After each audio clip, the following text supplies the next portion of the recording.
It doesn't matter if you make $2,000 a month or $20,000 a month. This plan will balance your 2026 in the most efficient way possible. If your goal is to have a financially stable year where you enjoy life, spend comfortably, and still are able to take care of everything that you need to, then let's break this plan down into 4 different parts. My name's Jerome, former investment banker, and I'm here to make your money life easier. Step 1.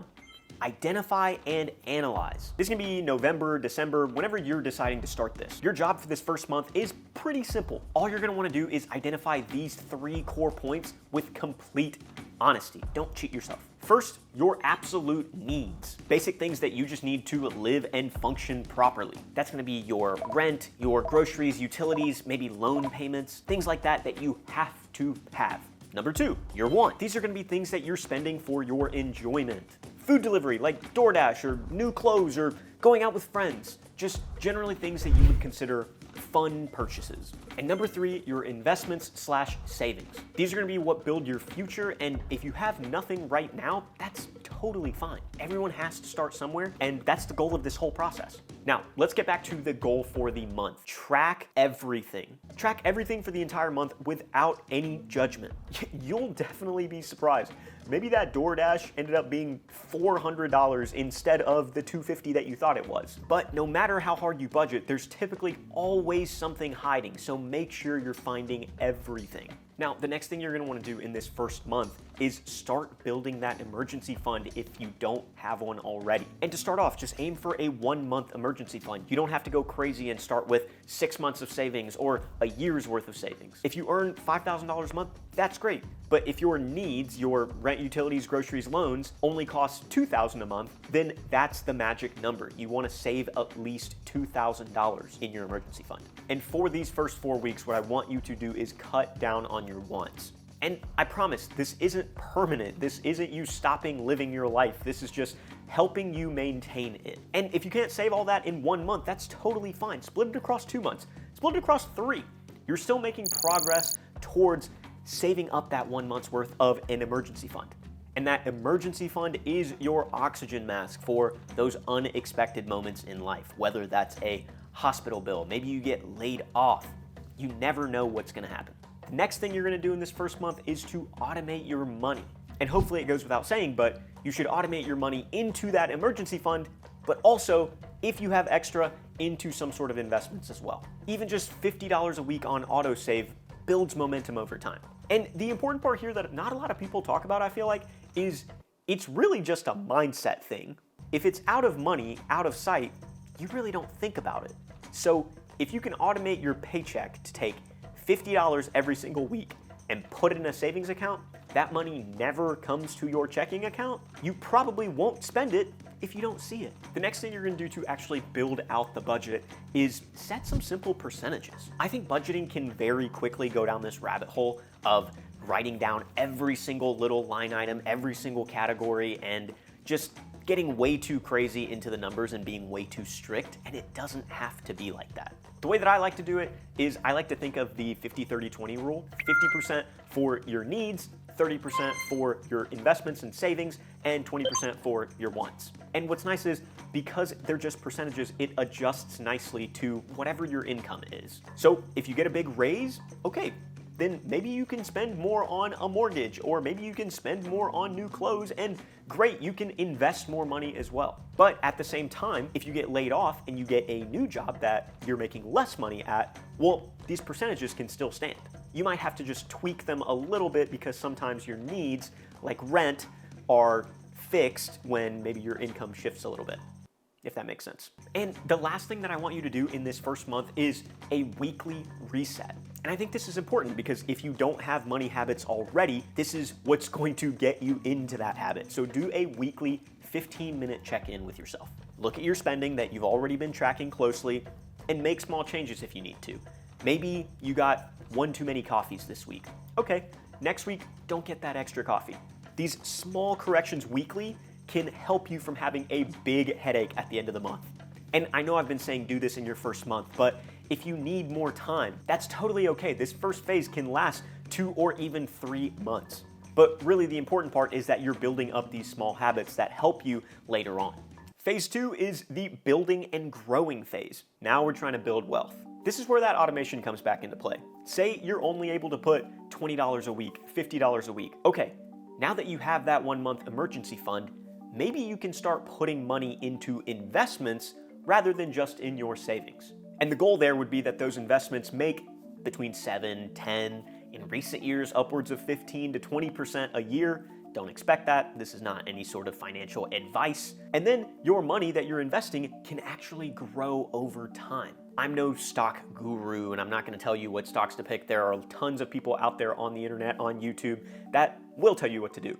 But what I would personally recommend for those of you that are just starting off, just pick a generic index fund and go with that. I think a great one to start off with is SPY. It's the S&P 500 ETF. Basically, it just tracks every single company that's in the S&P 500 and kind of averages their movement across the day. Or at least that's the simple explanation.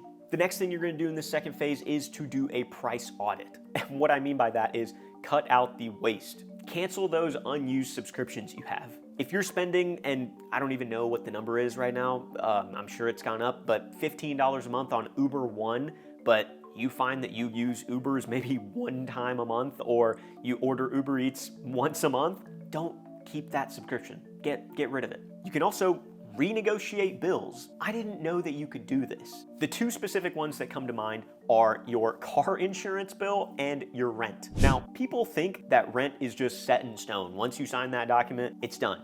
And for the most part, it is. But one secret that I will tell you that I personally had a lot of success in just a month or 2 ago is renegotiating the renewal of your rent. So, very quick sidebar. I live in Northern Virginia, just outside of Washington, D.C. And recently, my apartment gave me my lease renewal numbers, and it was like $300 more per month than what I was previously paying. And I read some article on Reddit that said you can actually negotiate these prices, and I had no idea, so I tried it. So I went to the management company and I said, hey guys, this increase is kind of outlandish. And I quite literally said to them, I pointed out all of the different problems that I've had over the past year, and I said, do you guys feel like you deserve a $300 increase in rent? And they got back to me within a couple days. And when they came back to me, the increase ended up only being $50 instead of $300. So try to negotiate your rent, specifically your renewal, because I've had success and a lot of people on Reddit have too. And then the other big one is car insurance. Car insurance, I don't know why it works this way, but every 6 months when your insurance renews, they just automatically change your bill. And sometimes it goes up, sometimes it goes down. But I have found that in the times that it goes up, if you call them and actually talk to a human being and ask why, and again, same as the rent, explain your reasons, sometimes it'll go down. So make sure you do those 2 things. Going back to phase 2. The next important thing about this phase is to grow your income. Now, I know what you're thinking, Jerome, how in the world do I grow my income? I've been working the same job for the last 8 years. I'm not saying that it is easy. It's definitely not. But try some of these things. Learn a new skill. That automatically increases your value.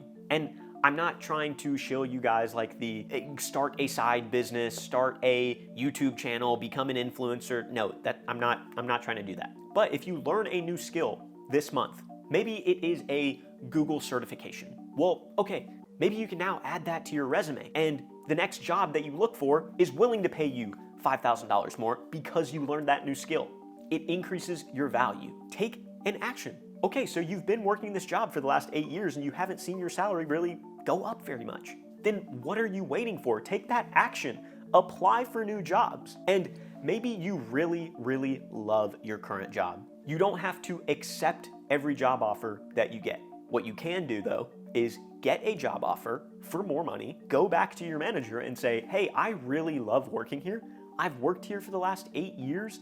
I really love this team, but I have an offer in hand that's $10,000, $15,000, $20,000 more, and it's a great opportunity.